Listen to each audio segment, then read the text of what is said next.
Mr. Secretary, last March, the President invoked the Alien Enemies Act, a notorious wartime law last used for Japanese internment. He said that he was responding to the Maduro regime's supposed invasion or other acts of war against the United States.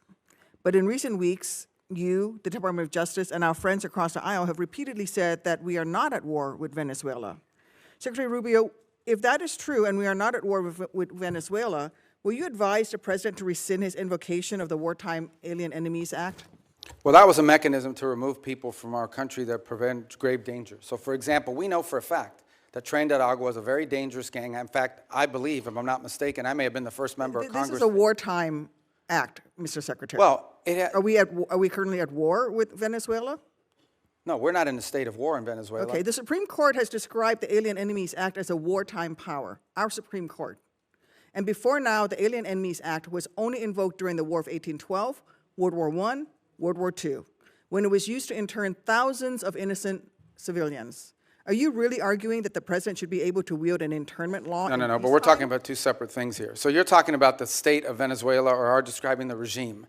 And we're talking about, but what the President designated. Invoked the Alien Enemies Act. I know, Senator, but let me be clear with you. No, but what the President was talking about are these gangs that have, and these narco-trafficking groups that are waging war on the United States. There's no doubt.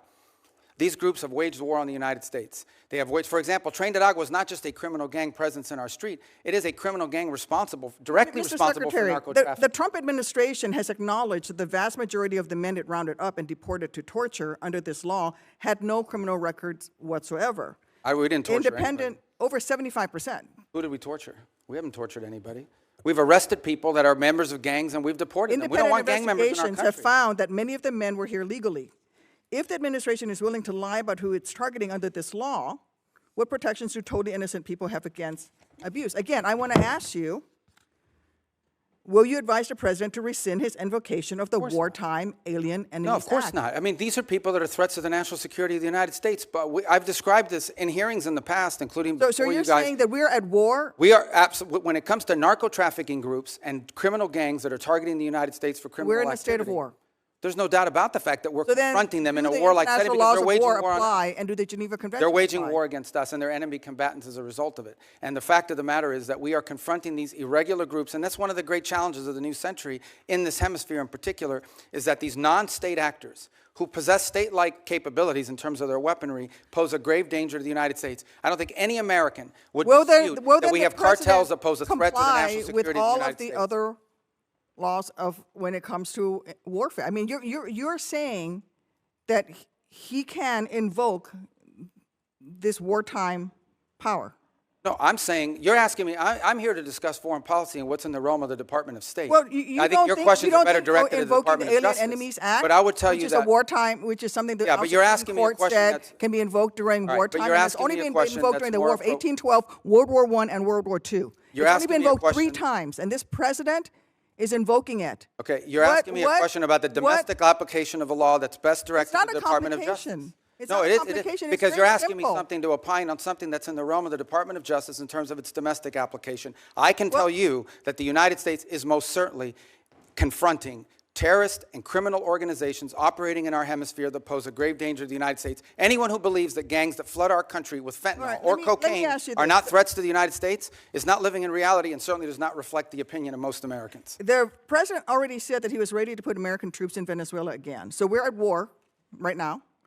So if things don't go well with the Chavistas you've empowered, when did the President say he was going to put troops in Venezuela? A military option, what is your criteria for returning to a military option and putting boots on? Well, I don't recall the President saying he was going to put troops in Venezuela. Where did he say that? I'm asking you, what are your... But that's what you said. I didn't remember the President has already said that he was ready to put American troops in Venezuela. No, I think the President has said that he retains the right as Commander-in-Chief to protect the United States against any imminent threats.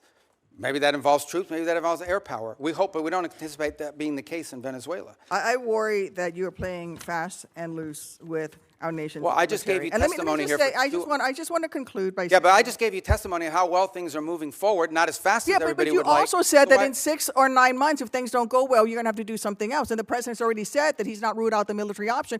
And you've also just said that, yes, we are at war. The President has wartime powers. But every president retains the power to use military to protect... So it's reasonable for me to ask you And I gave you a very specific example. Every president retains the right to defend the United States against an imminent threat. Yes, if there are just give you an example, Iranian drones deployed in Venezuela that could threaten the United States, we most certainly will address that, even if it's located in Venezuela. But we hope we don't get to that point. We don't expect to get to that point. I don't think that we're not trending in that direction. That's a fact. But that said, on the one hand, people are worried that unhappy this we're is a president who engages in yet another forever war, Mr. Secretary. We don't need to be in another forever war, and that is the path that we are going towards. And let me just say, well, how are we going towards a forever war if we're dealing with Delcy Rodriguez every day? Option. You're not going to ask him to rescind his invocation of the Alien Enemies Act. That puts Americans in jeopardy. And let me just say something about the president's recent comments about NATO allies. When I served in Iraq, there were Polish forces there with us. There were British forces there with us. There were Spanish forces there with us. I personally landed in Elzi, España, which came under direct attack by insurgents. Polish troops who have worked with the Illinois military, with the Illinois National Guard for 30 years, died in Afghanistan, Mr. Secretary. All the president wants is for NATO to have more our NATO allies have stood beside us. He wants our allies to have more and we need to maintain the strength of that alliance. I get it. All the president wants is our allies. Your time's up. Not making much progress here.